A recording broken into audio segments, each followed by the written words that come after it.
Aku terbang selama 5 jam untuk mengunjungi ibu mertuaku yang sedang koma di rumah sakit.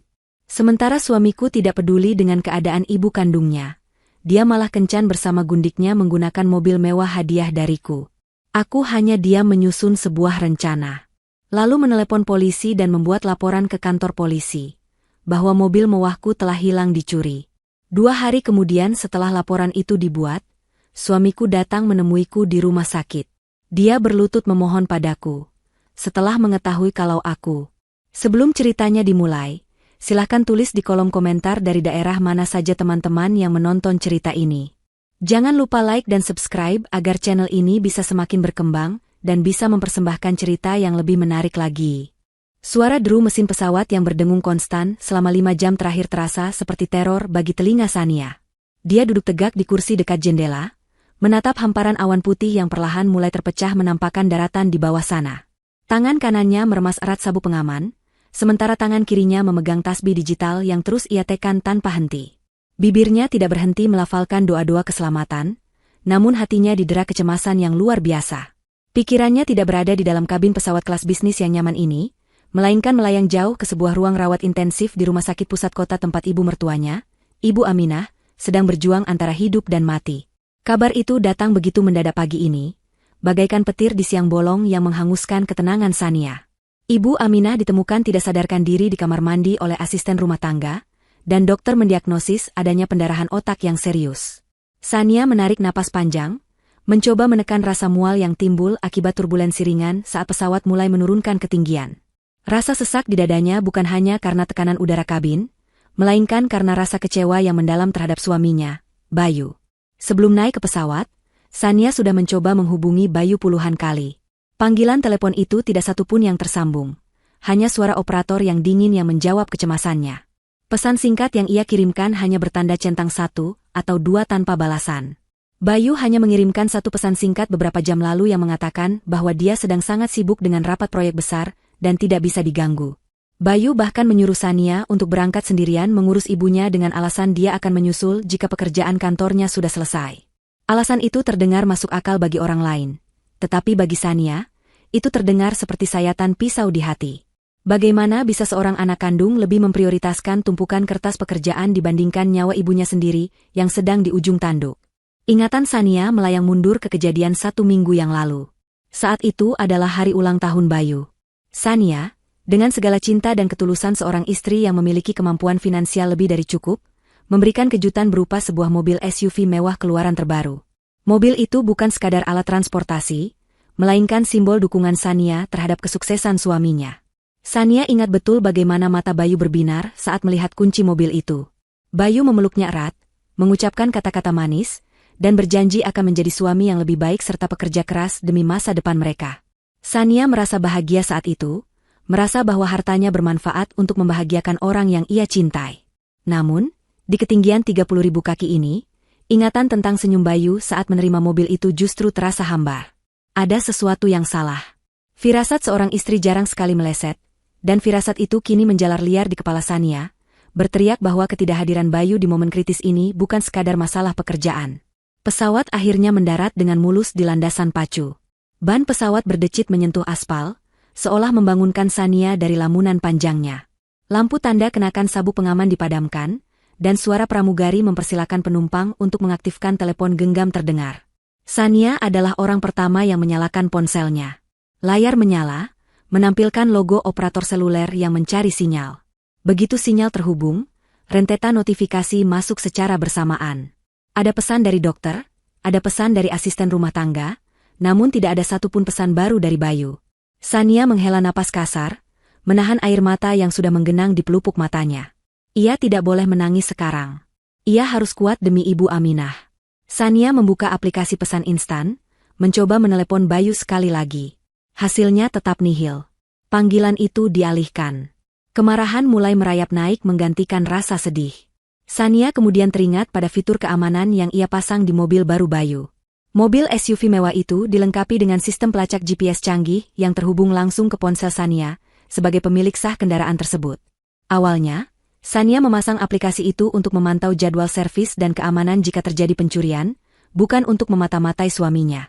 Namun, Keadaan mendesak ini memaksanya untuk memeriksa. Jari jempolnya menekan ikon aplikasi otomotif berwarna merah itu. Peta digital terbuka di layar, memuat data lokasi terkini kendaraan secara waktu nyata. Jantung Sania berdegup kencang saat titik merah yang menandakan posisi mobil itu muncul di layar. Titik itu tidak berada di kawasan perkantoran di pusat kota tempat Bayu bekerja. Titik itu juga tidak berada di rumah sakit ataupun di rumah mereka. Titik merah itu berkedip statis di sebuah lokasi yang sangat spesifik, sebuah kawasan pegunungan yang berjarak sekitar 2 jam perjalanan dari ibu kota. Mata Sania menyipit membaca nama lokasi yang tertera di peta digital tersebut. Mobil itu terparkir di sebuah resor bintang 5 yang terkenal dengan privasi dan kemewahannya. Sebuah tempat yang jauh dari hiruk-pikuk pekerjaan, tempat yang biasa digunakan orang untuk berlibur dan bersantai. Sania merasa darahnya berdesir hebat hingga ke ubun-ubun. Kantor Bayu tidak pernah mengadakan rapat di resor pegunungan pada hari kerja seperti ini, apalagi di saat proyek sedang genting seperti alasan Bayu. Sania memperbesar tampilan peta, memastikan ia tidak salah lihat. Benar saja, mobil itu sudah berada di sana selama 3 jam terakhir. Mesinnya dalam keadaan mati, yang berarti pengemudinya sedang menginap atau menghabiskan waktu di dalam resor tersebut.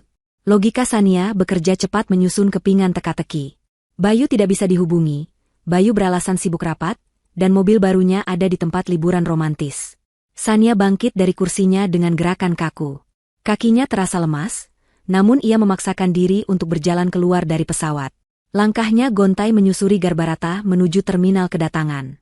Di sekelilingnya, orang-orang berjalan tergesa-gesa dengan urusan mereka masing-masing.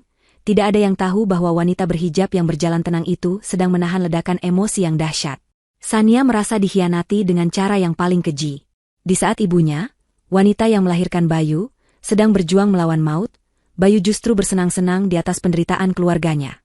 Sania meremas ponselnya kuat-kuat. Ia tidak akan langsung melabrak. Itu bukan gaya Sania. Ia adalah wanita yang terdidik dan tenang. Ia butuh bukti yang lebih kuat daripada sekadar titik GPS. Ia butuh kepastian sebelum menjatuhkan hukuman. Sambil menunggu bagasinya keluar, Sania memesan taksi daring menuju rumah sakit. Ia akan mengurus Ibu Aminah terlebih dahulu. Karena baginya, nyawa mertuanya jauh lebih berharga daripada meladeni suami yang tidak tahu diuntung. Namun, di dalam hati kecilnya, sebuah rencana dingin mulai tersusun rapi. Perjalanan dari bandara menuju rumah sakit terasa sangat lambat, meskipun taksi yang ditumpangi Sania melaju cukup kencang membelah kemacetan kota. Sania duduk di kursi belakang, menatap kosong keluar jendela. Gedung-gedung pencakar langit yang menjulang tinggi seolah menertawakan nasibnya. Sesampainya di lobi rumah sakit, bau khas obat-obatan dan pembersih lantai langsung menyergap indera penciumannya. Bau yang selalu mengingatkan manusia pada kerapuhan hidup. Sania mempercepat langkahnya menuju lift, menekan tombol lantai tempat ruang Icu berada. Koridor rumah sakit tampak sepi dan dingin, hanya terdengar bunyi roda berangkar yang didorong perawat di kejauhan. Sania sampai di depan ruang tunggu Icu, di sana sudah ada asisten rumah tangga Ibu Aminah yang menangis sesenggukan. Melihat kedatangan Sania, asisten itu langsung berdiri dan memeluk majikannya. Sania menenangkan wanita parubaya itu, memintanya untuk pulang dan beristirahat karena ia yang akan mengambil alih penjagaan. Setelah berbicara dengan dokter yang menangani Ibu Aminah, Sania diizinkan masuk sebentar ke dalam ruang Icu. Pemandangan di depannya membuat hati Sania hancur berkeping-keping. Ibu Aminah, wanita yang selama ini dikenal lincah, cerewet, dan sangat menyayangi Sania melebihi anak kandungnya sendiri, kini terbaring lemah tak berdaya. Tubuhnya dipenuhi selang dan kabel yang terhubung ke monitor detak jantung. Suara bip ritmis dari mesin monitor menjadi satu-satunya tanda kehidupan di ruangan itu. Sania mendekat perlahan, air matanya tak terbendung lagi membasahi pipi. Ia menggenggam tangan Ibu Aminah yang terasa dingin dan keriput. Sania mencium tangan itu dengan takzim, membisikkan permohonan maaf karena ia terlambat datang. Ia berjanji akan menjaga Ibu Aminah sekuat tenaganya. Namun, rasa bersalah itu perlahan bercampur dengan amarah ketika ia menyadari bahwa anak kandung dari wanita yang terbaring ini tidak ada di sini. Sania duduk di kursi tunggu di luar ruang Icu setelah jam besuk habis. Ia menyandarkan punggungnya yang pegal ke dinding dingin rumah sakit. Suasana hening membuatnya kembali teringat pada titik GPS mobil suaminya. Sania mengeluarkan ponselnya. Ia butuh pengalihan, atau lebih tepatnya, ia butuh validasi atas kecurigaannya. Instingnya mengatakan bahwa Bayu tidak sendirian di resor itu. Sania bukanlah tipe istri yang suka memeriksa ponsel suami atau memantau media sosial secara obsesif, namun kali ini pengecualian. Sania membuka aplikasi Instagram. Ia tidak tahu harus mencari apa, Tapi ia teringat nama seorang wanita yang pernah disebut-sebut oleh teman arisan Bayu sebagai rekan kerja baru yang genit. Nama itu pernah melintas sekilas di telinganya, Restina. Sania mengetik nama itu di kolom pencarian. Beberapa akun muncul, dan mata Sania tertuju pada satu akun dengan foto profil seorang wanita muda berpose manja. Akun itu tidak digembok, sebuah kecerobohan yang disyukuri Sania. Sania mulai menelusuri unggahan demi unggahan di akun bernama Restina itu. Wanita itu cantik, muda, dan gaya hidupnya terlihat hedonis. Banyak foto liburan, makan di restoran mahal, dan barang-barang bermerek. Sania menekan lingkaran merah di sekitar foto profil Restina untuk melihat cerita yang diunggah dalam 24 jam terakhir. Cerita pertama menampilkan Restina sedang memamerkan baju baru. Cerita kedua menampilkan pemandangan jalan tol yang diambil dari dalam mobil. Dan pada cerita ketiga yang baru diunggah 2 jam yang lalu, napas Sania tercekat. Video itu berdurasi 15 detik, menampilkan suasana interior mobil yang sedang melaju. Sania mengenali interior itu. Kulit jok berwarna krem, dashboard dengan desain futuristik, dan gantungan pengharu mobil berbentuk kubus yang Sania beli sendiri. Itu adalah interior mobil SUV yang ia hadiahkan untuk Bayu. Dalam video itu, kamera menyorot secangkir kopi dengan latar belakang jalanan pegunungan yang berkabut. Lalu kamera bergeser sedikit ke arah pengemudi. Wajah pengemudi memang tidak disorot secara penuh. Namun di bagian akhir video, Restina meletakkan kacamata hitam di atas dashboard. Pantulan di kaca lensa kacamata hitam itu menceritakan segalanya dengan kejujuran yang brutal. Di sana, di pantulan kecil itu, terlihat jelas wajah Bayu. Suaminya itu sedang tertawa lebar, mulutnya terbuka seolah sedang menertawakan lelucon yang sangat lucu. Giginya terlihat, matanya menyipit karena tawa. Bayu terlihat sangat bahagia, sangat hidup, dan sangat tidak peduli. Video itu diberi tulisan keterangan yang mencolok dengan emotikon hati berwarna merah. Kabur sebentar dari hiruk pikuk kota sama mas kesayangan. Terima kasih tumpangannya, bos ganteng. Sania memutar ulang video itu. Sekali, 2 kali, 3 kali. Ia memperbesar layar tepat di pantulan kacamata itu. Tidak salah lagi, itu adalah Bayu. Jam tangan yang melingkar di pergelangan tangan kiri pengemudi yang sekilas terlihat memegang setir juga adalah jam tangan yang Sania berikan sebagai hadiah ulang tahun lalu. Bukti-bukti itu terpampang nyata di depan matanya. Tidak ada rekayasa, tidak ada salah paham. Di saat Sania menangis terseduh-seduh memegang tangan Ibu Aminah yang sekarat, di saat dokter mengatakan peluang hidup ibunya sangat tipis, Bayu sedang tertawa terbahak-bahak bersama gundiknya di dalam mobil yang dibeli dengan uang jerih payah Sania. Rasa sakit hati yang tadinya berupa kesedihan mendalam kini bermetamorfosis menjadi sesuatu yang jauh lebih menakutkan, yaitu kebencian yang dingin dan kalkulatif. Air mata Sania berhenti menetes seketika. Ia mengusap pipinya dengan kasar. Tidak ada gunanya menangisi laki-laki seperti itu. Sania menutup aplikasi Instagram itu setelah sebelumnya melakukan tangkapan layar pada semua bukti yang ia temukan.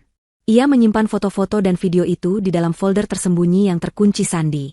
Ia tidak akan melabrak Restina di kolom komentar. Ia tidak akan menelepon Bayu sambil memaki-maki. Itu terlalu murahan dan hanya akan membuat Bayu punya kesempatan untuk menyusun alasan bohong. Sania menarik napas dalam-dalam, menatap pintu ruang Icu yang tertutup rapat. Ia membayangkan wajah Ibu Aminah yang selalu membelanya setiap kali ia bertengkar kecil dengan Bayu. Ibu Aminah adalah satu-satunya alasan Sania bertahan dengan sifat Bayu yang kekanak-kanakan selama ini. Sekarang, ketika Ibu Aminah sedang berjuang sendirian, Sania merasa memiliki kewajiban moral untuk membersihkan hidup mereka dari parasit. Sania mengambil ponselnya kembali. Kali ini ia tidak menelepon Bayu, melainkan mencari nomor kontak Pak Burhan, pengacara senior kepercayaan mendiang ayahnya yang sudah mengurus aset keluarga Sania selama puluhan tahun. Sania menekan tombol panggil. Nada sambung terdengar beberapa kali sebelum suara berat Pak Burhan menyapa di ujung sana. Sania menjawab salam itu dengan suara yang sangat tenang, teramat tenang hingga membuat siapapun yang mendengarnya akan merinding. Ia tidak terdengar seperti istri yang histeris, melainkan seperti seorang jenderal yang sedang menyusun strategi perang. Sania mulai memberikan instruksi demi instruksi kepada pengacaranya.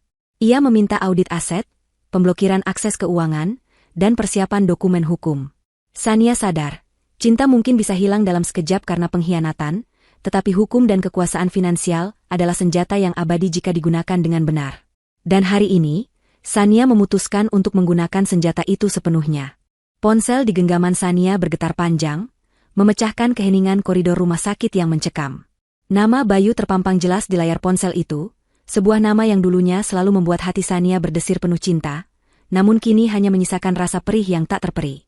Sania menatap layar itu selama beberapa detik, membiarkan getaran ponsel menjalar ke telapak tangannya, seolah sedang menimbang beratnya keputusan yang akan ia ambil. Ia menarik napas dalam-dalam, mengatur detak jantungnya agar terdengar normal, lalu menggeser tombol hijau untuk menjawab panggilan itu. Terdengar suara Bayu di ujung sana, napasnya terdengar agak terengah-engah dan suaranya dibuat serak, seolah-olah ia baru saja menyelesaikan lari maraton atau pekerjaan fisik yang sangat berat. Bayu langsung membuka percakapan dengan nada meminta maaf yang terdengar, sangat meyakinkan bagi siapa saja yang tidak mengetahui kebenarannya. Bayu mulai bercerita bahwa ia baru saja keluar dari ruang rapat yang sangat panas dan melelahkan. Ia mengeluh tentang klien yang rewel, tentang tumpukan berkas yang harus ia periksa satu persatu, dan tentang betapa pusing kepalanya menghadapi audit mendadak yang dilakukan oleh manajemen pusat. Sania mendengarkan setiap kata yang keluar dari mulut suaminya dengan ekspresi wajah datar, sangat bertolak belakang dengan nada suaranya yang ia buat selembut mungkin. Sania bertanya dengan nada penuh perhatian, apakah Bayu sudah makan, dan mengingatkan suaminya untuk tidak terlalu memforsir tenaga. Di seberang sana, Bayu terdengar lega mendengar suara istrinya yang masih perhatian. Bayu kemudian bertanya basa-basi tentang kondisi Ibu Aminah. Pertanyaan itu terdengar begitu ringan, seolah menanyakan kabar tetangga jauh, bukan ibu kandungnya sendiri yang sedang berjuang melawan maut. Sania menjawab singkat bahwa ibu masih belum sadar dan dokter sedang melakukan observasi ketat. Sania memejamkan matanya sejenak ketika Bayu mengatakan bahwa ia mungkin tidak bisa menyusul ke rumah sakit malam ini. Bayu beralasan bahwa audit ini sangat krusial bagi karirnya dan ia harus mengawasi timnya sampai pagi. Ia berjanji akan datang besok siang setelah semua urusan kantor selesai. Sania tahu itu adalah kebohongan yang sangat kotor. Ia tahu Bayu tidak ada di kantor. Ia tahu Bayu sedang berada di resor mewah di pegunungan, mungkin baru saja selesai berkencan dengan Restina dan menelepon ini hanya untuk memastikan Sania tidak curiga. Namun, Sania tidak meledak marah. Ia justru menjawab dengan nada yang sangat tenang dan penuh pengertian. Sania berkata bahwa tidak apa-apa jika Bayu tidak datang. Ia meminta Bayu untuk fokus saja pada pekerjaannya dan menjaga kesehatan. Sania bahkan menambahkan kalimat doa agar urusan Bayu dilancarkan. Kalimat itu membuat Bayu merasa posisinya sangat aman. Bayu merasa istrinya yang saleha dan penurut itu sama sekali tidak mencium bau busuk perselingkuhannya. Setelah sambungan telepon terputus, Sania menurunkan ponselnya perlahan. Senyum lembut yang tadi ia paksakan saat berbicara langsung lenyap tak berbekas, digantikan oleh raut wajah dingin yang memancarkan aura ketegasan. Bayu baru saja menggali kuburannya sendiri. Kebohongan barusan adalah konfirmasi terakhir yang Sania butuhkan. Jika Bayu jujur dan mengaku sedang hilaf lalu segera pulang, mungkin Sania masih akan mempertimbangkan jalan damai demi Ibu Aminah. Namun, Bayu memilih untuk terus bersandiwara di saat ibunya sekarat. Sania merasa tidak perlu lagi menaruh belas kasihan pada laki-laki yang sudah membuang hati nuraninya. Sania kembali menghubungi Pak Burhan, pengacara keluarganya. Kali ini, instruksi yang ia berikan jauh lebih spesifik dan mematikan. Sania meminta Pak Burhan untuk segera memproses pembekuan seluruh aset keuangan yang selama ini dinikmati oleh Bayu. Sania menjelaskan kepada Pak Burhan bahwa semua fasilitas yang dipakai Bayu, mulai dari kartu kredit Black Card, kartu debit prioritas, hingga akses ke rekening operasional rumah tangga, semuanya bersumber dari dana pribadi Sania dan perusahaan warisan ayahnya. Bayu memang bekerja, namun gajinya tidak akan pernah cukup untuk membiayai gaya hidup mewah yang ia pamerkan selama ini. Sania menginstruksikan agar bank segera memblokir kartu-kartu tambahan yang dipegang Bayu dengan alasan keamanan. Ia ingin memastikan bahwa detik ini juga, Bayu tidak akan bisa melakukan transaksi apapun, bahkan sekadar untuk membeli air mineral. Sania ingin melucuti kebanggaan Bayu yang selama ini merasa menjadi orang kaya, padahal ia hanya menumpang pada kekayaan istrinya. Selanjutnya, Sania membahas masalah mobil SUV mewah itu. Sania menegaskan kepada Pak Burhan bahwa mobil tersebut dibeli atas nama perusahaan, bukan atas nama pribadi Bayu. Faktur pembelian, BPKB, dan STNK semuanya tercatat sebagai aset inventaris perusahaan milik Sania. Bayu tidak memiliki jabatan strategis di perusahaan tersebut yang mengizinkannya membawa kendaraan operasional untuk kepentingan pribadi, apalagi untuk berlibur dengan wanita lain. Secara hukum, apa yang dilakukan Bayu bisa dikategorikan sebagai penyalahgunaan aset perusahaan atau bahkan penggelapan. Pak Burhan di ujung telepon menyimak dengan seksama dan membenarkan posisi hukum Sania yang sangat kuat. Sania kemudian memberikan perintah yang membuat Pak Burhan sempat terdiam sejenak karena terkejut dengan ketegasan kliennya. Sania meminta Pak Burhan menyiapkan berkas pelaporan ke kepolisian. Sania tidak ingin melaporkan perselingkuhan karena itu masuk ranah perdata yang prosesnya lama dan berbelit. Sania ingin melaporkan tindak pidana pencurian kendaraan bermotor. Sania beralasan bahwa kunci mobil itu diambil tanpa izin tertulis darinya, selaku direktur utama perusahaan. Saat ini mobil itu berada di tangan orang yang tidak berhak dan digunakan di luar jam kerja untuk tujuan yang tidak ada hubungannya dengan perusahaan. Sania ingin memberikan pelajaran instan yang tidak bisa dibantah. Ia ingin Bayu merasakan dinginnya lantai penjara secepat mungkin. Sania menyusun skenario ini dengan sangat rapi di kepalanya. Ia tidak akan terlihat sebagai istri yang cemburu buta, melainkan sebagai pemilik aset yang tegas melindungi propertinya. Pak Burhan menyanggupi semua permintaan Sania dan berjanji akan segera bergerak mengurus administrasi hukumnya. Sania menutup telepon, lalu kembali duduk di samping pintu Icu. Ia menatap pintu itu dengan tatapan nanar. Di dalam sana, ibunya sedang berjuang sendirian. Di luar sini, Sania juga akan berjuang sendirian untuk membersihkan nama baik keluarga dan menyingkirkan benalu yang selama ini menggerogoti kebahagiaan mereka. Malam semakin larut di rumah sakit, namun mata Sania enggan terpejam. Ia membuka kembali aplikasi perbankan di ponselnya. Satu persatu notifikasi pemblokiran kartu muncul. Ia bisa membayangkan kepanikan Bayu nanti saat mencoba membayar tagihan hotel atau makan malamnya dan mendapati semua kartunya ditolak. Sania tidak merasa jahat. Apa yang ia lakukan hanyalah mengambil kembali apa yang memang miliknya. Ia sudah memberikan segalanya untuk Bayu. Cinta, kepercayaan, kehormatan, dan harta.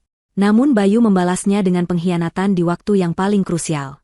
Sania membetulkan letak jilbabnya, mengusap wajahnya, dan berdoa dalam hati agar Tuhan memberikan kekuatan untuk melewati badai ini. Rencananya sudah berjalan. Bola salju kehancuran Bayu sudah mulai menggelinding, dan tidak ada yang bisa menghentikannya sekarang. Keesokan harinya, matahari belum tinggi ketika Sania melangkah masuk ke kantor kepolisian resor yang wilayah hukumnya mencakup area tempat tinggalnya dan kantor perusahaan. Sania didampingi oleh Pak Burhan yang sudah menyiapkan segala dokumen yang diperlukan. Penampilan Sania pagi itu tampak sangat bersahaja namun memancarkan aura wibawa yang kuat. Ia tidak mengenakan perhiasan mencolok, wajahnya pun tanpa riasan tebal. Namun ketenangannya membuat petugas piket langsung memberikan hormat dan melayaninya dengan prioritas. Sania tidak datang untuk membuat keributan atau menangis histeris seperti korban kejahatan pada umumnya. Ia datang sebagai seorang warga negara yang taat hukum dan seorang pimpinan perusahaan yang melaporkan kehilangan aset bernilai miliaran rupiah. Sania duduk di hadapan penyidik, seorang inspektur polisi yang terlihat berpengalaman. Di atas meja, Pak Burhan meletakkan berkas-berkas bukti kepemilikan kendaraan SUV mewah tersebut. BPKB asli, faktur pembelian, serta surat keterangan aset perusahaan, semuanya lengkap dan sah secara hukum. Sania mulai memberikan keterangan dengan suara yang jelas dan lugas. Ia melaporkan bahwa kendaraan operasional perusahaannya dengan nomor polisi sekian telah dibawa keluar dari garasi tanpa surat tugas dan tanpa izin dari dirinya selaku pemilik tunggal. Penyidik mendengarkan dengan seksama sambil mencatat poin-poin penting. Ketika penyidik bertanya apakah Sania mencurigai siapa pelakunya, Sania menjawab dengan diplomasi tingkat tinggi. Ia tidak menyebut nama Bayu sebagai suaminya, melainkan menyebutkan bahwa kunci kendaraan tersebut hilang dari tempat penyimpanannya dan terakhir kali terlihat dibawa oleh seseorang yang tidak memiliki wewenang untuk menggunakan aset tersebut untuk kepentingan pribadi. Penyidik kemudian menanyakan keberadaan kendaraan tersebut saat ini.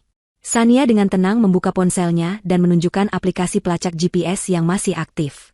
Titik merah di peta menunjukkan bahwa mobil tersebut sedang bergerak turun dari arah kawasan wisata Puncak menuju jalan tol yang mengarah kembali ke Jakarta.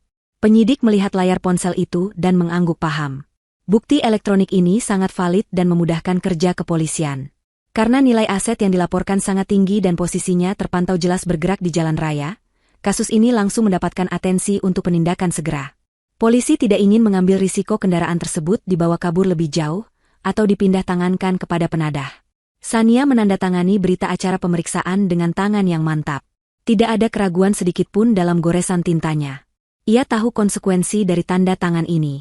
Begitu laporan ini masuk ke sistem, maka siapapun yang berada di balik kemudi mobil itu akan dianggap sebagai tersangka pencurian. Polisi kemudian melakukan koordinasi melalui radio komunikasi dengan unit patroli jalan raya yang bertugas di ruas tol Jagorawi. Sania bisa mendengar suara kresek-kresek radio polisi yang memberikan instruksi untuk melakukan penghadangan terhadap kendaraan dengan ciri-ciri dan nomor polisi yang disebutkan Sania. Perintahnya jelas, amankan kendaraan dan tahan pengemudinya untuk pemeriksaan lebih lanjut. Sania mendengarkan semua itu dengan hati yang bergemuruh, namun wajahnya tetap datar tanpa ekspresi. Di dalam hati, Sania sebenarnya merasakan sedikit rasa nyeri. Bagaimanapun juga, Laki-laki yang akan disergap polisi itu adalah suaminya.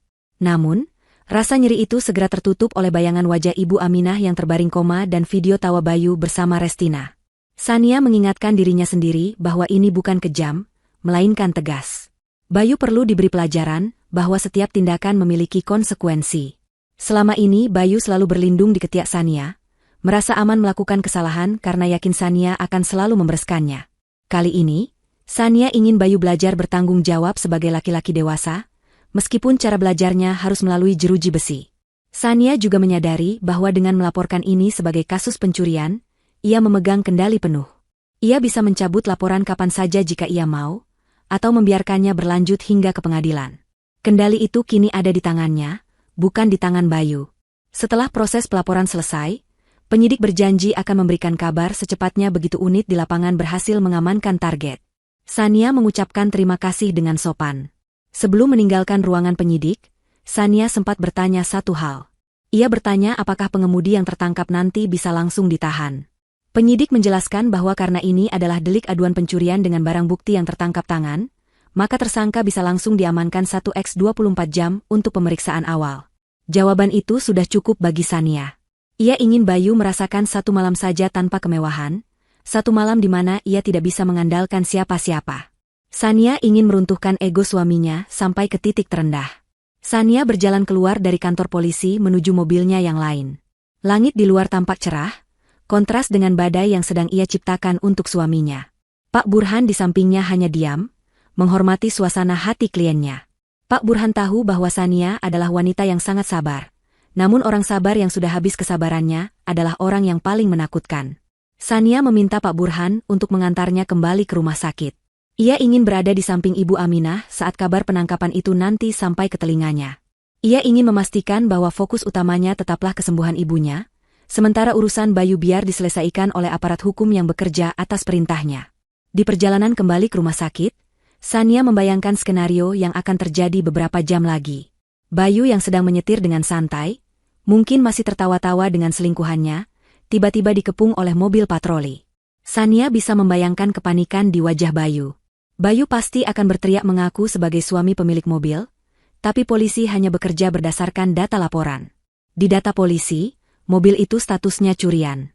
Teriakan Bayu tidak akan ada artinya tanpa bukti surat kuasa. Sania juga memikirkan nasib Restina. Wanita itu pasti akan histeris dan mencoba menyelamatkan diri sendiri. Sania tidak peduli pada wanita itu.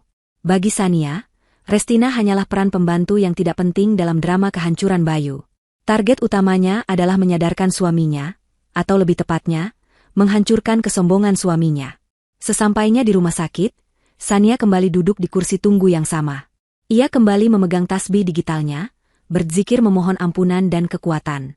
Ia bukan malaikat, ia hanyalah manusia biasa yang terluka. Langkah hukum yang ia ambil mungkin terlihat ekstrim bagi sebagian orang, tapi bagi Sania, itu adalah satu-satunya cara untuk melindungi martabat keluarga dan harta peninggalan ayahnya dari orang yang tidak amanah. Ponsel Sania berbunyi lagi, kali ini pesan singkat dari penyidik kepolisian. Pesan itu singkat namun padat, target terpantau mendekati gerbang tol utama, tim sudah bersiap di posisi. Sania menutup ponselnya. Pertunjukan akan segera dimulai. Suasana di dalam kabin mobil SUV mewah itu terasa begitu hidup dan menyenangkan. Sangat kontras dengan mendung yang menggantung di wajah Sania di rumah sakit. Bayu duduk di balik kemudi dengan senyum yang merekah lebar, merasa seolah-olah dia adalah raja dunia. Alunan musik pop terkini mengalun jernih dari sistem audio mobil yang harganya setara dengan biaya hidup satu keluarga selama setahun. Tangan kiri Bayu memegang setir dengan santai, sementara tangan kanannya sesekali merapikan rambutnya yang tertata rapi. Di kursi penumpang, Restina sibuk dengan ponsel pintarnya.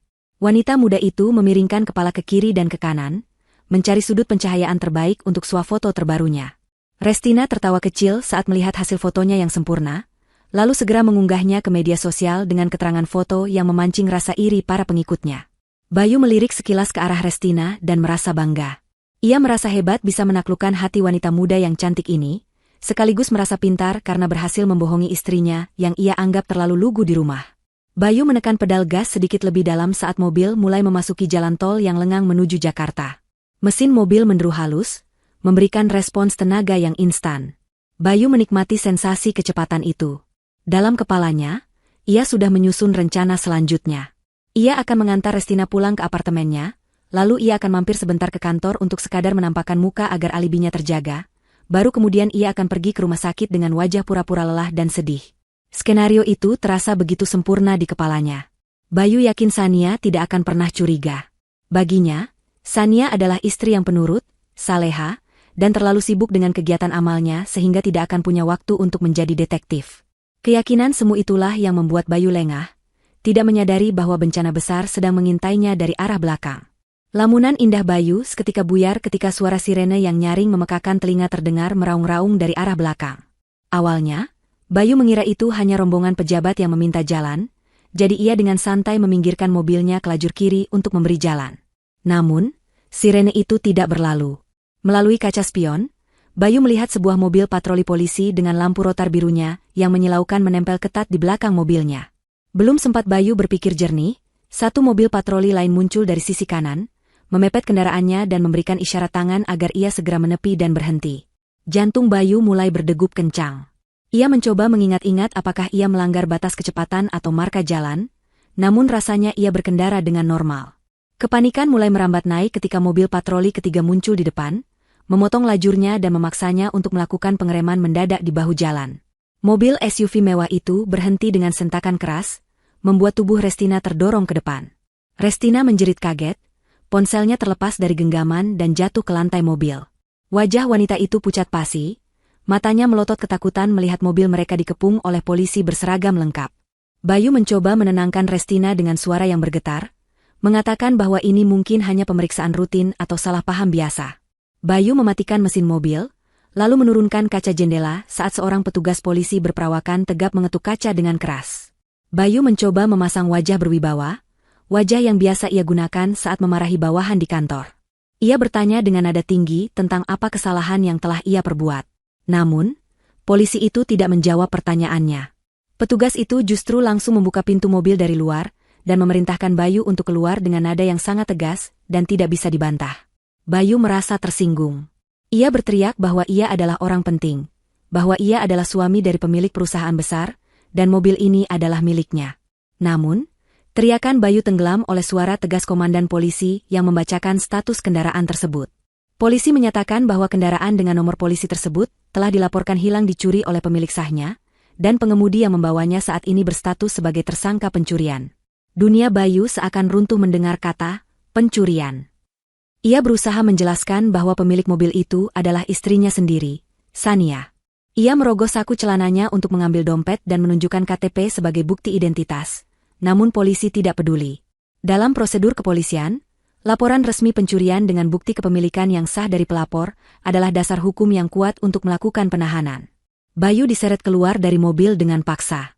Kedua tangannya ditarik ke belakang, dan dalam sekejap mata, bunyi klik dari borgol besi yang mengunci pergelangan tangannya terdengar sangat mengerikan. Bayu meronta, berteriak memanggil nama Sania, berteriak bahwa ini semua gila. Namun petugas tetap menyeretnya menuju mobil patroli. Pengendara lain yang melintas di jalan tol melambatkan kendaraan mereka, menonton drama penangkapan itu dengan rasa ingin tahu. Beberapa bahkan mengeluarkan ponsel untuk merekam kejadian memalukan tersebut. Sementara itu, Restina yang masih duduk di dalam mobil melihat semua kejadian itu dengan horor. Insting bertahan hidupnya langsung mengambil alih. Ia tidak ingin terseret dalam masalah hukum ini. Ia tidak ingin dituduh sebagai komplotan pencuri. Dengan cepat, Restina keluar dari mobil sambil mengangkat kedua tangannya tinggi-tinggi. Ia berteriak histeris kepada polisi, mengatakan bahwa ia tidak tahu apa-apa.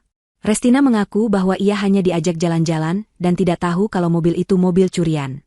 Restina bahkan menunjuk ke arah Bayu yang sedang digiring polisi dan berteriak menuduh Bayu sebagai penipu. Tidak berhenti di situ, Restina mengambil ponselnya yang terjatuh tadi, lalu dengan tangan gemetar ia merekam Bayu yang sedang diborgol. Restina melakukan siaran langsung atau merekam video untuk Instagram story-nya saat itu juga, sambil menangis buaya. Ia berbicara ke arah kamera ponselnya, mengatakan kepada para pengikutnya bahwa ia menjadi korban penipuan lelaki hidung belang yang mengaku kaya padahal membawa mobil curian.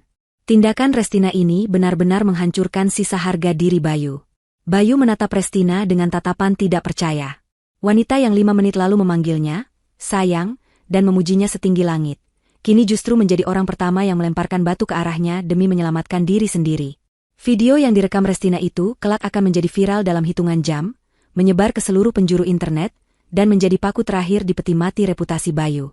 Bayu didorong masuk ke kursi belakang mobil patroli yang sempit dan berbau apek. Ia melihat dari jendela kaca mobil SUV mewah kesayangannya, simbol status sosialnya, sedang dipasangi rantai derek oleh petugas. Mobil itu akan disita sebagai barang bukti. Bayu merasa lemas, keringat dingin mengucur deras di punggungnya. Ia mencoba merasionalkan situasi ini. Mungkin Sania salah lapor? Mungkin mobilnya dikira hilang karena ia tidak bilang? Tapi jauh di lubuk hatinya, Bayu tahu ini bukan kebetulan. Waktu kejadiannya terlalu pas.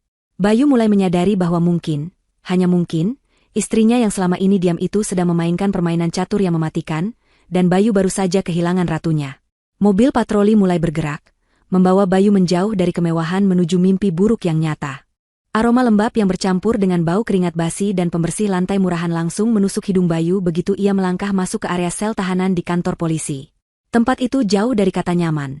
Sangat bertolak belakang dengan kamar hotel resor bintang 5 yang baru saja ia tinggalkan pagi tadi. Dinding-dindingnya dicat dengan warna abu-abu kusam yang mengelupas di sana-sini, dan penerangannya hanya berasal dari lampu neon panjang yang berkedip-kedip suram. Petugas menggiring Bayu melewati meja pendaftaran tahanan. Di sana, semua barang pribadi Bayu dilucuti satu persatu. Jam tangan mewah pemberian Sania, dompet kulit berisi kartu-kartu penting, ikat pinggang, hingga tali sepatu, semuanya dimasukkan ke dalam kantong plastik bening dan diberi label nama tersangka. Bayu merasa seperti ditelanjangi, bukan secara fisik, tapi secara martabat. Tanpa aksesoris mahalnya, ia hanyalah seorang pria biasa dengan wajah ketakutan. Setelah proses administrasi yang memalukan, termasuk pengambilan sidik jari dan foto mugshot dengan memegang papan nama, Bayu digiring menuju sebuah sel besi berukuran sedang. Petugas membuka pintu sel dengan bunyi dentingan logam yang nyaring, lalu mendorong Bayu masuk dan mengunci kembali pintu itu dengan gembok besar. Bayu berdiri terpaku di tengah sel. Di dalamnya sudah ada 2 orang tahanan lain yang sedang duduk bersila di pojok, menatapnya dengan tatapan menyelidik dan tidak bersahabat. Tidak ada kasur empuk, hanya ada lantai semen yang dingin dan sebuah dipan kayu keras tanpa alas. Toiletnya pun hanya berupa lubang di sudut ruangan yang dibatasi tembok setinggi pinggang, tanpa privasi sama sekali. Bayu merasa mual. Ia mundur dan bersandar di jeruji besi, kakinya lemas hingga akhirnya ia merosot duduk di lantai. Jam-jam pertama di dalam penjara terasa seperti berabad-abad bagi Bayu. Ia diberikan kesempatan 1 kali untuk melakukan panggilan telepon. Dengan tangan gemetar, ia meminjam telepon kantor yang disodorkan petugas. Nomor pertama yang ia hubungi tentu saja Sania. Ia berharap ini semua hanya salah paham dan Sania akan datang menyelamatkannya seperti pahlawan. Namun, panggilannya tidak dijawab. Ponsel Sania aktif, terdengar nada sambung, tapi tidak diangkat. Bayu mencoba menelepon lagi, tapi petugas memperingatkan bahwa jatahnya sudah habis. Bayu memohon untuk menelepon kantornya, beralasan ada urusan pekerjaan mendesak yang bisa menyelamatkannya. Petugas yang merasa kasihan akhirnya mengizinkan 1 panggilan lagi, panggilan terakhir. Bayu menghubungi nomor kantornya, meminta disambungkan ke bagian HRD atau sekretarisnya. Ketika tersambung, Bayu berharap mendengar suara hormat dari bawahannya. Namun, yang ia dapatkan adalah suara dingin dari manajer HRD. Ternyata kabar penangkapan Bayu sudah menyebar, mungkin berkat video viral Restina atau informasi dari pihak Sania. Manajer HRD itu memberitahu Bayu dengan nada formal bahwa per hari ini, Bayu diberhentikan secara tidak hormat dari perusahaan. Semua aksesnya dicabut, dan pesangonnya ditahan untuk mengganti potensi kerugian perusahaan akibat penyalahgunaan fasilitas. Bayu mencoba membantah, tapi sambungan telepon diputus sepihak. Bayu terpaku memegang gagang telepon yang sudah mati. Ia dipecat. Ia tidak punya pekerjaan lagi. Ia baru sadar bahwa posisinya di perusahaan itu selama ini aman hanya karena ia suami Sania. Tanpa Sania, ia bukan siapa-siapa. Malam harinya, perut Bayu mulai perih karena lapar. Makanan jatah tahanan yang diberikan berupa nasi bungkus dengan lauk seadanya yang sudah dingin. Bayu yang terbiasa makan di restoran mewah menatap makanan itu dengan jijik, tapi rasa lapar memaksanya menelan beberapa suap. Di sudut sel, tahanan lain mulai berbisik-bisik sambil menunjuk ke arah Bayu. Rupanya, salah satu tahanan yang baru masuk sore itu mengenali wajah Bayu dari media sosial. Berita tentang suami kaya bawa kabur mobil istri saat ibu sekarat sudah menjadi trending topik nasional. Tahanan lain mulai mencemoohnya. Mereka mungkin penjahat, pencuri ayam atau preman pasar, tapi bagi mereka, menelantarkan ibu yang sedang sekarat demi berselingkuh adalah kejahatan moral yang paling rendah. Bayu harus menutup telinganya rapat-rapat, meringkuk di sudut sel sambil menahan tangis. Harga dirinya hancur lebur diinjak-injak oleh orang-orang yang selama ini ia anggap sampah masyarakat. 1 hari berlalu, kemudian hari kedua. Bayu mulai merasakan depresi yang nyata. Ia tidak bisa tidur karena nyamuk dan udara dingin yang menusuk tulang.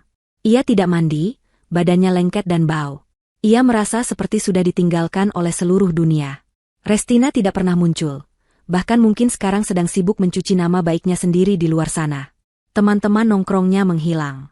Tidak ada pengacara yang datang karena Bayu tidak punya uang untuk membayar jasa mereka. Semua asetnya dibekukan Sania. Bayu benar-benar sendirian dalam kegelapan. Ia mulai merenungi nasibnya. Bayangan wajah Sania yang lembut dan wajah ibunya yang tua mulai menghantuinya. Rasa penyesalan mulai tumbuh, bukan karena ia sadar akan kesalahannya, tapi lebih karena ia tidak tahan dengan penderitaan ini. Ia ingin keluar. Ia rela melakukan apa saja asal bisa keluar dari neraka ini. Di hari ketiga, tepat ketika Bayu merasa akal sehatnya hampir putus, seorang petugas polisi datang memanggil namanya. Pintu sel dibuka. Bayu mendongak dengan mata cekung dan wajah kusam. Petugas memberitahunya bahwa pelapor, yaitu pihak kuasa hukum istrinya, telah mengajukan penangguhan penahanan sementara. Alasan yang tertulis adalah alasan kemanusiaan, karena ibu kandung tersangka sedang dalam kondisi kritis. Mendengar itu, secercah harapan palsu muncul di hati Bayu. Ia berpikir bahwa Sania akhirnya luluh. Ia berpikir bahwa Sania masih mencintainya dan tidak tega melihatnya menderita. Bayu tidak tahu bahwa ini adalah bagian dari rencana Sania untuk memberikan pukulan terakhir yang lebih menyakitkan. Sania melepaskannya bukan untuk membebaskannya, tapi untuk menggiringnya ke panggung eksekusi mental yang sesungguhnya. Bayu keluar dari kantor polisi dengan langkah terseok-seok. Ia menghirup udara bebas yang terasa begitu manis, namun pikirannya langsung bekerja licik. Ia harus memanfaatkan kesempatan ini. Ia harus menemui Sania, bersujud, menangis, dan melakukan drama terbaik dalam hidupnya untuk mendapatkan kembali hati istrinya, dan tentu saja, mendapatkan kembali akses ke hartanya. Bayu meminjam uang receh dari tukang parkir di depan kantor polisi dengan jaminan jam tangan palsu yang kebetulan masih ada di saku celana cadangannya, yang tidak disita karena dianggap tidak berharga. Ia menyetop taksi dan meminta diantar ke rumah sakit. Di dalam taksi, Bayu berlatih ekspresi sedih di depan kaca spion. Ia menyusun kata-kata puitis tentang kehilafan dan tobat. Ia sangat yakin bisa memanipulasi Sania sekali lagi. Ia tidak tahu bahwa di rumah sakit sana, sebuah kejutan yang akan menghancurkan jiwanya sedang menunggu dengan sabar. Matahari bersinar terik di luar kantor polisi, sinarnya menyengat kulit Bayu yang sudah beberapa hari tidak terkena cahaya langsung. Bayu berdiri di trotoar, menyipitkan mata, mencoba menyesuaikan penglihatannya dengan dunia luar. Di tangannya, ia memegang kantong plastik bening berisi barang-barang pribadinya yang baru saja dikembalikan oleh petugas. Ia mengeluarkan ponselnya dengan tangan gemetar. Baterainya tinggal sedikit, berwarna merah di sudut layar, namun cukup untuk menyalakan perangkat itu. Begitu ponsel aktif, ratusan notifikasi masuk secara serentak, membuat ponsel itu bergetar tanpa henti selama hampir 1 menit penuh. Bayu menelan ludah, jarinya ragu-ragu menggeser layar untuk membuka kunci. Apa yang ia lihat di sana jauh lebih mengerikan daripada bayangannya selama mendekam di dalam sel yang gelap. Bayu membuka media sosial dan mendapati wajahnya ada di mana-mana. Video yang direkam Restina saat penangkapan di jalan tol telah ditonton jutaan kali. Judul-judul berita daring yang muncul di beranda pencariannya sangat menyudutkan. Detik-detik suami ditangkap polisi bersama pelakor saat istri berjuang di ICU. Viral, pria mengaku kaya ternyata bawa kabur mobil istri, sosok Bayu, eksekutif muda yang tega tinggalkan ibu sekarat demi liburan mewah.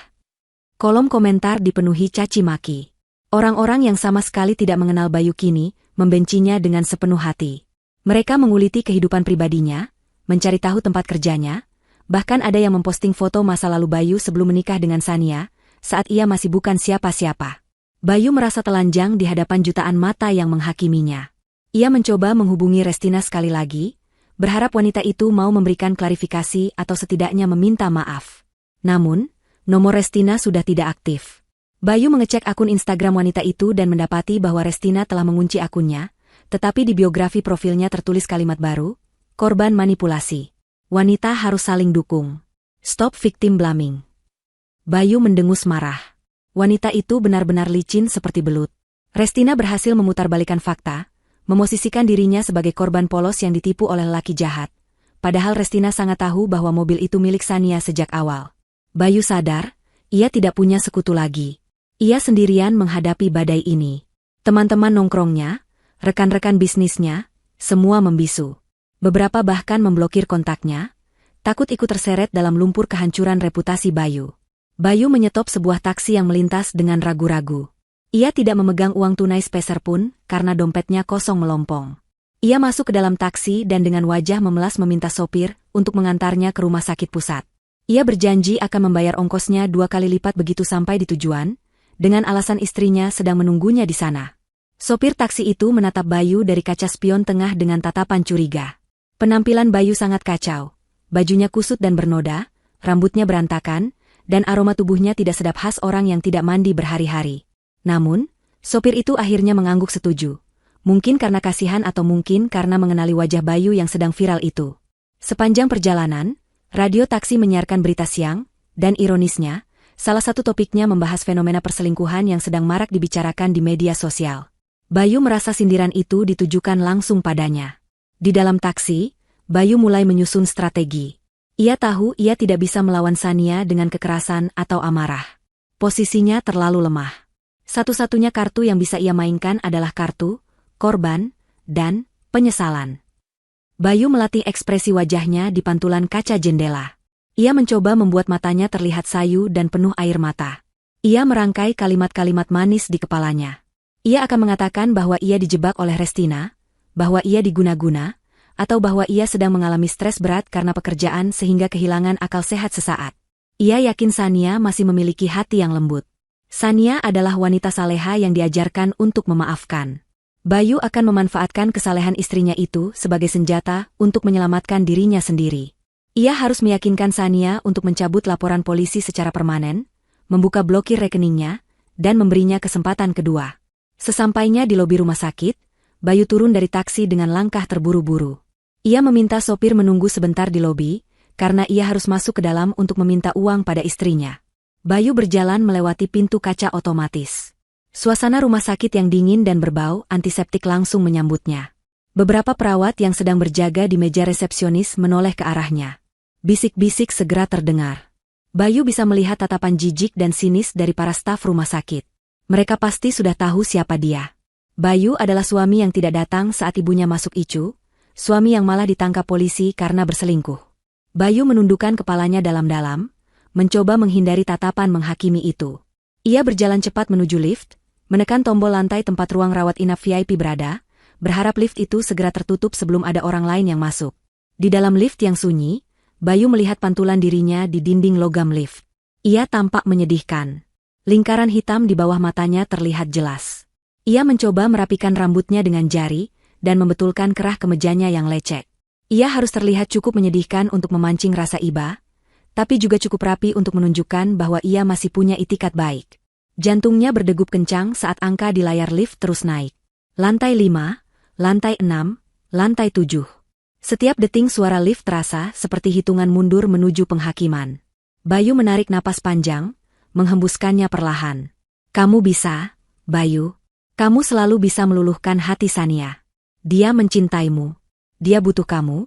Gumamnya menyemangati diri sendiri, sebuah mantra kebohongan yang terus ia rapalkan untuk menutupi rasa takutnya yang semakin besar. Pintu lift terbuka di lantai 8. Lorong ruang VIP tampak sepi. Hanya ada beberapa petugas kebersihan yang sedang mengepel lantai di ujung lorong. Bayu melangkah keluar. Kakinya terasa berat, seolah ada batu besar yang diikatkan di pergelangan kakinya. Ia hafal nomor kamar tempat ibunya dirawat, karena Sania sempat mengirimkannya lewat pesan singkat sebelum ia ditangkap. Kamar 805. Bayu berjalan perlahan, menyiapkan air mata buaya yang sudah ia simpan. Ia membayangkan skenario di mana ia akan masuk, melihat Sania menangis, lalu mereka akan berpelukan, dan Sania akan memaafkannya demi kesembuhan ibu. Bayu sampai di depan pintu kamar 805. Pintunya sedikit terbuka. Dari celah pintu, ia bisa melihat punggung Sania. Istrinya itu duduk diam di sofa. Bayu mengumpulkan segenap kemampuan aktingnya, lalu mendorong pintu itu lebar-lebar. Bayu menghambur masuk ke dalam ruangan dengan gerakan dramatis, seolah-olah ia baru saja berlari ribuan kilometer demi sampai ke tempat itu. Napasnya sengaja dibuat terengah-engah, matanya dipaksa memerah menahan tangis. Tanpa membuang waktu sedetik pun, ia langsung menuju ke arah Sania yang sedang duduk di sofa panjang menghadap ke arah jendela, membelakangi pintu masuk. Bayu menjatuhkan lututnya ke lantai dengan bunyi gedebuk yang keras, menimbulkan suara benturan tulang dengan keramik yang menyakitkan, namun ia mengabaikan rasa sakit itu demi efek dramatis. Ia merangkak mendekati kaki Sania, tangannya terulur gemetar hendak meraih ujung gamis panjang yang dikenakan istrinya. "Sania, sayang, maafkan aku," teriak Bayu dengan suara parau yang pecah. Air mata yang sudah ia persiapkan akhirnya tumpah membasahi pipinya yang kotor. "Aku salah, Sania. Aku hilaf. Tolong jangan hukum aku seperti ini. Aku dijebak wanita itu, Sania. Restina yang menggoda aku, dia yang mencekoki aku dengan mimpi-mimpi palsu. Aku tidak sadar, Sania. Aku seperti dihipnotis." Bayu terus meracau, memuntahkan segala alasan klise yang bisa ia pikirkan. Ia mencoba memegang tangan Sania, berharap sentuhan fisik akan meruntuhkan pertahanan istrinya. "Aku janji akan berubah, sayang. Aku akan tobat.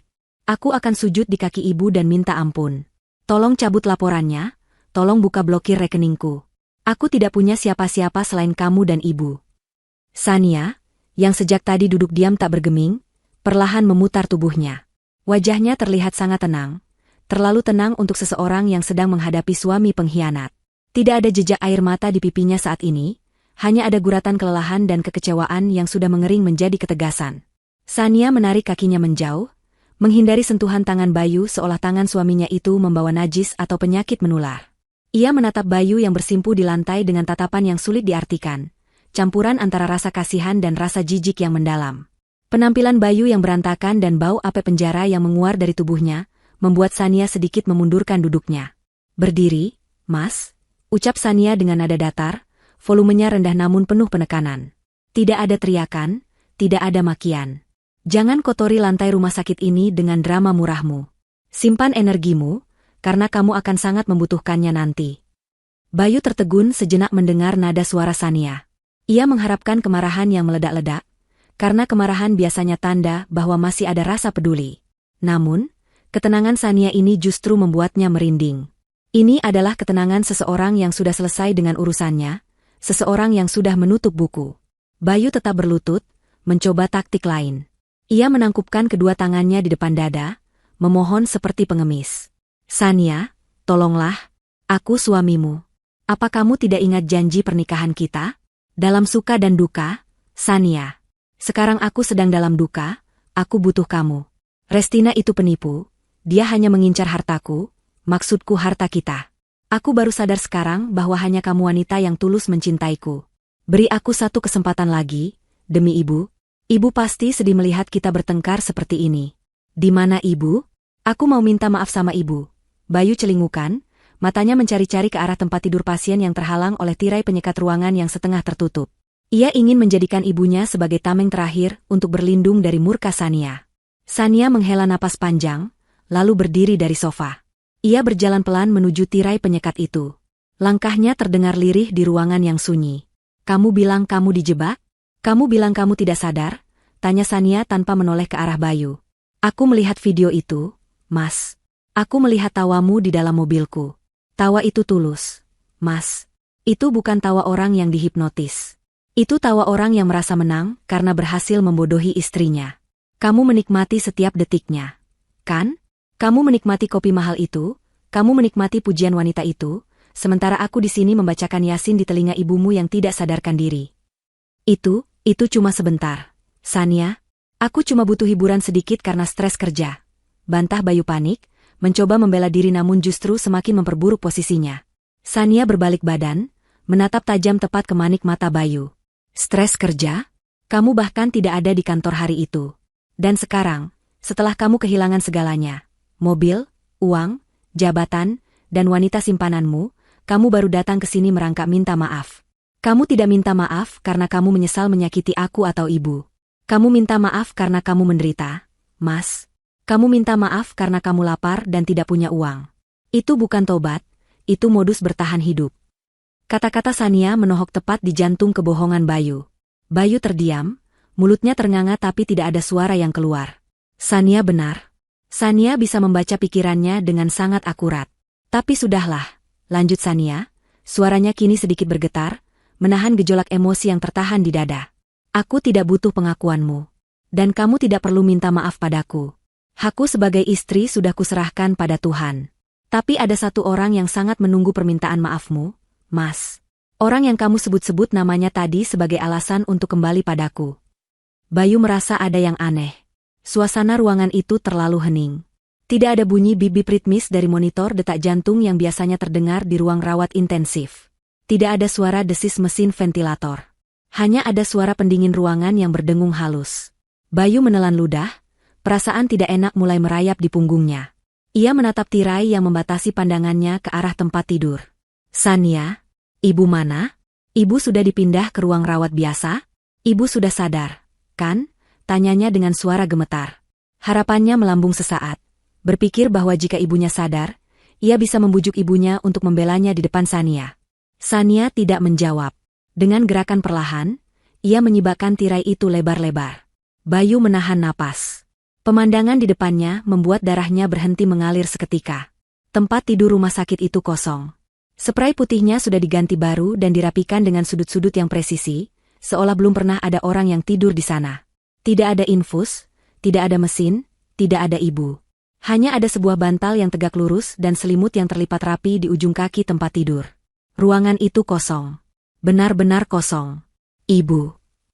Bisik Bayu, suaranya nyaris tak terdengar. Ia menoleh cepat ke arah Sania, matanya membelalak mencari jawaban. Sania, ibu di mana? Jangan main-main. Sania berjalan mendekati sebuah meja kecil di samping tempat tidur kosong itu. Di sana tergeletak sebuah amplop coklat besar dan sebuah map plastik bening. Sania mengambil amplop itu, lalu menatap Bayu dengan tatapan yang mengandung duka mendalam sekaligus kemarahan yang membakar. Kamu terlambat, Mas. Sangat terlambat. 2 jam yang lalu, jenazah ibu sudah dibawa ke ruang pemulasaran. Mobil jenazah sedang disiapkan untuk membawa ibu pulang ke rumah duka. Bayu merasa kakinya lemas, kali ini bukan akting. Ia merosot kembali ke lantai, kali ini benar-benar jatuh terduduk karena syok. Meninggal? Ibu meninggal? Gumamnya seperti orang linglung. Ia tidak percaya. Ia pikir ia masih punya waktu. Ia pikir skenario terburuk hanyalah perceraian, bukan kematian. Sania melangkah mendekat, berdiri menjulang di hadapan Bayu yang terduduk lemas. Ia melemparkan amplop coklat itu ke pangkuan Bayu. Ibu sempat sadar. Mas, kemarin sore, saat kamu sedang mendekam di penjara, ibu bangun, dan hal pertama yang ibu lihat adalah televisi yang menyala di dinding itu. Sania menunjuk televisi layar datar yang mati di dinding kamar. Berita sore menayangkan wajahmu. Wajah anak kebanggaannya, diborgol polisi, viral di seluruh negeri dengan judul, Suami Durhaka. Detak jantung ibu langsung melonjak, lalu turun drastis. Dokter bilang ibu mengalami serangan jantung kedua akibat syok berat. Kamu tahu apa artinya itu, Mas? Sania membungkuk sedikit, mendekatkan wajahnya ke wajah Bayu, dan berbisik dengan suara yang menusuk tulang. Kamu yang membunuh ibumu, Bayu. Keserakahan dan nafsumu yang mencabut nyawanya. Kalimat yang diucapkan Sania barusan menghantam gendang telinga Bayu lebih keras daripada tamparan fisik manapun. Tuduhan bahwa ia adalah penyebab kematian ibunya sendiri terasa sangat tidak masuk akal. Namun di saat yang sama, terasa begitu nyata dan mengerikan. Bayu menggelengkan kepalanya dengan kuat, berusaha menolak kenyataan itu. Ia mundur dengan menyeret pantatnya di lantai, menjauh dari Sania seolah istrinya itu adalah hantu yang membawa kutukan. Mulut Bayu komat kamit menyangkal, mengatakan bahwa itu tidak mungkin, mengatakan bahwa ibunya meninggal karena penyakit, bukan karena berita di televisi. Namun, bayangan ibunya yang tua dan lemah, terbangun dari koma hanya untuk melihat wajah anaknya di layar berita kriminal, terus berputar di kepala Bayu seperti film horor yang tidak bisa dihentikan. Bayu bisa membayangkan detak jantung ibunya yang melonjak kaget, rasa malu yang menyergap dada wanita tua itu, dan rasa sakit luar biasa karena dikhianati oleh anak sematawayang yang paling ia banggakan. Sania tidak membiarkan Bayu lari dari rasa bersalah itu. Dengan suara yang tetap tenang namun menusuk, Sania menceritakan kronologi kejadiannya dengan detail yang menyiksa. Ia menceritakan bagaimana sore itu kondisi ibu Aminah sempat membaik secara ajaib. Dokter bahkan sempat optimis. Perawat menyalakan televisi untuk memberikan stimulus suara, agar otak ibu Aminah merespons. Namun takdir berkata lain. Berita yang muncul justru liputan khusus tentang penangkapan Bayu yang viral. Sania menceritakan bagaimana mata ibu Aminah membelalak lebar menatap layar, air mata menetes dari sudut matanya, dan kemudian monitor detak jantung berbunyi panjang yang menandakan henti jantung. Sania menyaksikan semua itu. Ia memegang tangan ibu Aminah saat nyawanya terlepas. saat Ibu Aminah membawa rasa kecewa itu hingga ke liang lahat. Mendengar cerita itu, pertahanan mental Bayu runtuh total. Ia meraung, memukul-mukul dadanya sendiri, berteriak memanggil ibunya, tapi ruangan kosong itu hanya memantulkan gemas suaranya yang sia-sia. Setelah beberapa menit membiarkan Bayu tenggelam dalam histeria, Sania kembali menarik perhatian suaminya. Ia menunjuk amplop coklat yang tadi ia lemparkan ke pangkuan Bayu. Amplop itu masih tergeletak di sana, terabaikan. Sania memerintahkan Bayu untuk membukanya. Bayu, dengan mata bengkak dan tangan gemetar hebat, mengambil amplop itu. Pikirannya yang licik, meski sedang berduka, tiba-tiba menemukan secercah harapan. Ia teringat bahwa ia adalah anak tunggal. Ayahnya sudah lama meninggal, dan sekarang ibunya juga tiada. Secara hukum waris, pikir Bayu, seluruh harta peninggalan orang tuanya akan jatuh ke tangannya. Rumah besar di pusat kota, tanah di kampung halaman, dan tabungan emas Ibu Aminah yang jumlahnya tidak sedikit. Bayu berpikir, setidaknya jika Sania menceraikannya dan ia jatuh miskin, ia masih punya aset warisan ibunya untuk modal hidup baru atau untuk menyewa pengacara hebat. Dengan jari yang kaku, Bayu merobek segel amplop itu. Ia mengeluarkan berkas-berkas di dalamnya. Itu adalah dokumen resmi dengan kop surat notaris ternama, lengkap dengan materai dan cap jempol basah Ibu Aminah. Bayu mulai membaca paragraf demi paragraf. Matanya bergerak cepat, mencari bagian yang menyebutkan namanya sebagai ahli waris. Namun, semakin ke bawah ia membaca, semakin pucat wajahnya. Keringat dingin kembali mengucur deras membasahi keningnya. Napasnya tercekat. Ia membaca ulang kalimat di halaman kedua, berharap matanya salah baca atau ia sedang berhalusinasi. Namun tulisan itu tercetak tebal dan jelas, tidak mungkin salah tafsir. Dokumen itu adalah surat wasiat perubahan yang dibuat Ibu Aminah 1 minggu sebelum beliau jatuh koma. Rupanya, naluri seorang ibu sangat tajam. Jauh sebelum Sania bertindak, Ibu Aminah sudah mencium gelagat busuk anaknya. Ibu Aminah diam-diam telah menyewa orang untuk menyelidiki perubahan sikap Bayu yang jarang pulang, dan sering meminta uang dengan alasan bisnis. Ketika Ibu Aminah tahu bahwa uang itu digunakan untuk memanjakan wanita lain, hatinya hancur. Dalam dokumen itu tertulis pernyataan tegas dari Ibu Aminah, "Saya dengan sadar dan tanpa paksaan, menyatakan mencabut hak waris anak kandung saya, Bayu, dikarenakan perilaku durhaka dan penelantaran yang dilakukannya. Saya tidak ingin harta yang saya kumpulkan dengan halal dinikmati untuk kemaksiatan." Bayu melempar kertas itu ke lantai. "Ini palsu. Kamu merekayasanya, kan, Sania? Kamu menyuruh notaris membuat ini kan?" teriak Bayu frustrasi. Ia tidak terima. Bagaimana mungkin ibunya sendiri membuangnya seperti sampah? Sania tersenyum tipis, senyum yang penuh kepahitan. Ia mengambil map plastik bening yang satu lagi. Di dalamnya ada video rekaman saat penandatanganan wasiat itu. Sania tidak perlu memutarnya, cukup menunjukkan foto dari potongan video itu. Di foto itu terlihat Ibu Aminah duduk di kursi roda, didampingi notaris dan 2 orang saksi dari pihak masjid. Wajah Ibu Aminah terlihat sedih namun tegas saat membubuhkan cap jempol. Ibu yang memintanya sendiri, "Mas." Ibu bilang, dia tidak mau uangnya dipakai untuk membiayai pelacurmu. Jadi, kemana larinya harta ibu? Sania mengambil kembali kertas wasiat yang dilempar Bayu, dan membacakan poin terakhirnya dengan lantang. "Seluruh aset tanah dan bangunan rumah ini saya hibahkan kepada menantu saya, Sania, sebagai pengganti mahar dan rasa terima kasih atas baktinya merawat saya. Sedangkan seluruh aset tabungan dan emas, saya wakafkan sepenuhnya kepada Yayasan Panti Asuhan Yatim Piatu untuk menjadi amal jariah saya." Sania menutup dokumen itu.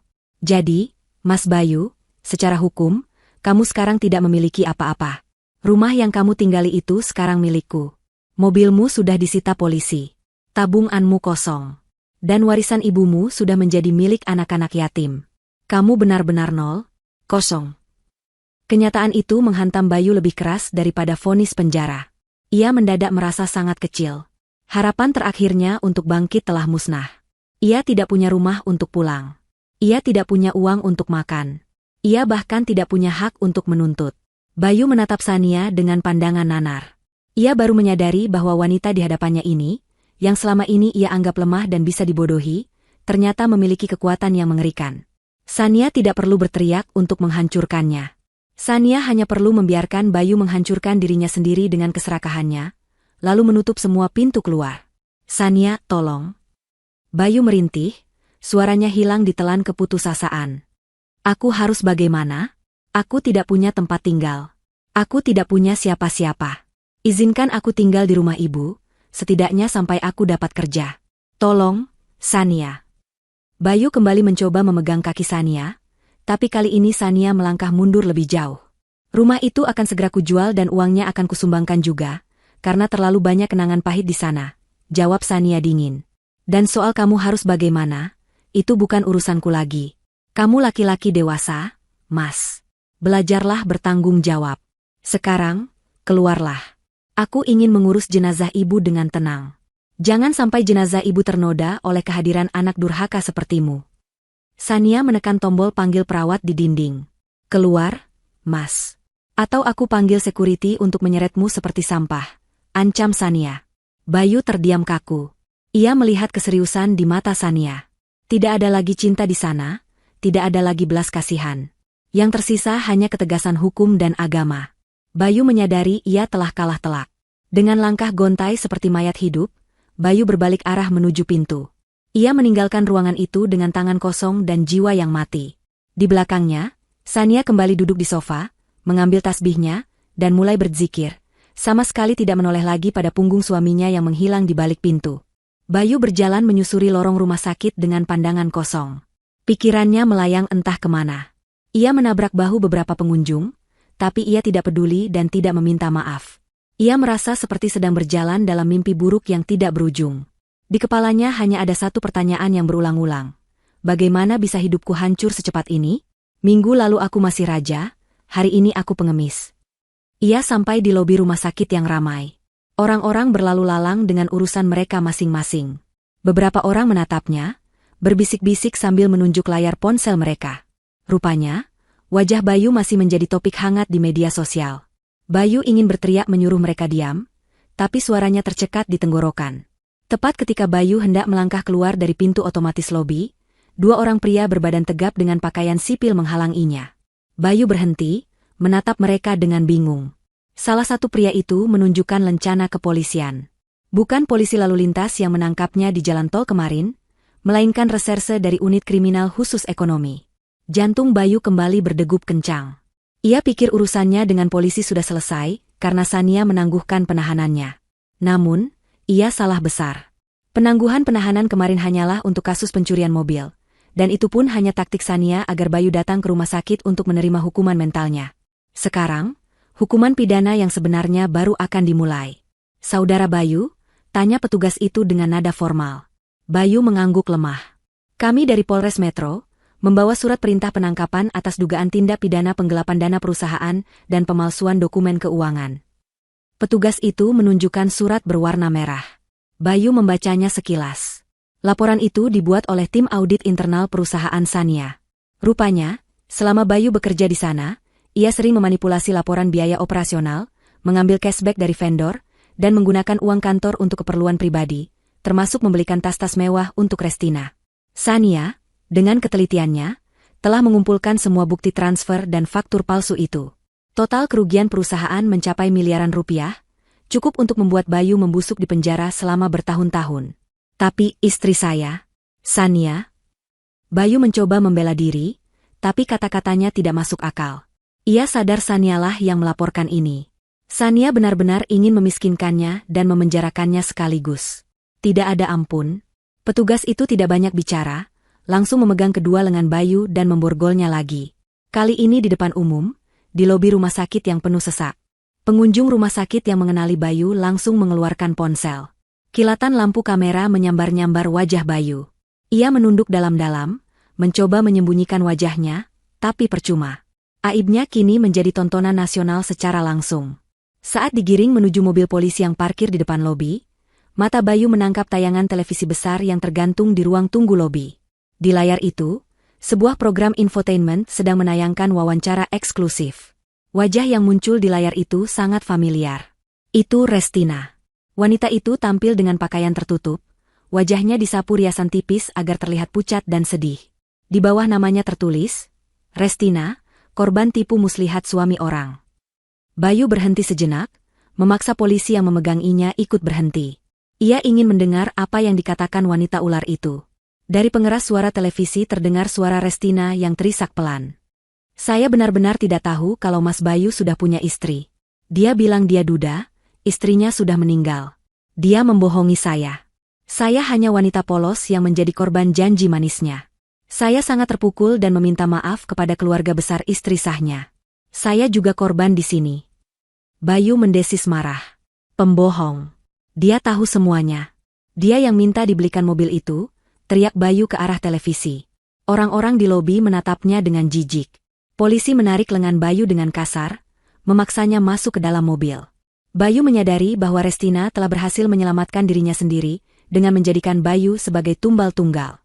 Bayu kehilangan istri yang tulus, kehilangan ibu yang mencintainya, dan kini dikhianati oleh selingkuhan yang ia banggakan. Karma itu datang beruntun, menghantamnya dari segala arah tanpa memberi jeda untuk bernapas. Mobil polisi mulai melaju meninggalkan pelataran rumah sakit. Dari kaca jendela belakang, Bayu melihat sebuah mobil sedan hitam mewah berhenti di depan lobi. Pintu belakang mobil itu terbuka, dan keluarlah sosok wanita anggun dengan busana serba hitam dan kacamata hitam yang menutupi matanya yang sembab. Itu Sania. Wanita itu baru saja selesai mengurus administrasi jenazah Ibu Aminah. Sania berdiri tegak, terlihat begitu berwibawa dan kuat di tengah badai duka yang melandanya. Sania sempat menoleh sekilas ke arah mobil polisi yang membawa Bayu. Tatapan mereka tidak bertemu karena kaca mobil polisi gelap, tapi Bayu bisa merasakan aura dingin dari kejauhan. Sania tidak terlihat sedih melihat mobil polisi itu. Ia justru terlihat lega, seolah beban berat yang selama ini ia panggul di pundaknya telah diangkat. Bayu melihat Sania berbicara sebentar dengan Pak Burhan, pengacaranya, lalu mengangguk mantap. Sania kemudian masuk kembali ke dalam mobil mewahnya, mobil yang dibeli dengan uangnya sendiri, hasil kerja kerasnya sendiri. Mobil itu melaju perlahan, berbelok ke arah yang berlawanan dengan mobil polisi. Sania menuju ke masa depan yang bersih, bebas dari parasit, dan penuh dengan ketenangan. Sementara Bayu, mobilnya melaju menuju kantor polisi, menuju ruang interogasi, menuju pengadilan, dan akhirnya menuju sel penjara yang dingin dan sepi untuk waktu yang sangat lama. Di dalam mobil polisi yang hening, Bayu menyandarkan kepalanya ke kaca jendela. Air matanya menetes lagi, tapi kali ini bukan air mata sandiwara. Ini adalah air mata penyesalan yang sesungguhnya, penyesalan yang terlambat. Ia teringat kata-kata terakhir Sania sebelum ia diusir dari ruangan tadi. Tuhan tidak tidur, Mas. Dia hanya menunggu waktu yang tepat untuk membangunkanmu dengan cara yang paling menyakitkan. Dan sekarang Bayu benar-benar terbangun. Mimpinya menjadi orang kaya raya dan playboy telah berakhir. Ia bangun di dunia nyata di mana ia hanyalah seorang narapidana miskin yang dibenci semua orang, yang bahkan tidak sempat mencium kaki ibunya untuk terakhir kali. Langit Jakarta sore itu berwarna jingga kemerahan, seolah ikut menjadi saksi bisu atas runtuhnya kesombongan seorang manusia. Cerita Bayu berakhir di sini, di kursi belakang mobil polisi. Tidak ada keajaiban, tidak ada plot twist yang menyelamatkannya. Yang ada hanya konsekuensi logis dari setiap perbuatan. Sania telah menang, bukan dengan pedang atau kekerasan, tapi dengan kesabaran dan kebenaran yang ia pegang teguh. Kehidupan terus berjalan, dan untuk pertama kalinya dalam waktu yang lama, dunia terasa sedikit lebih adil.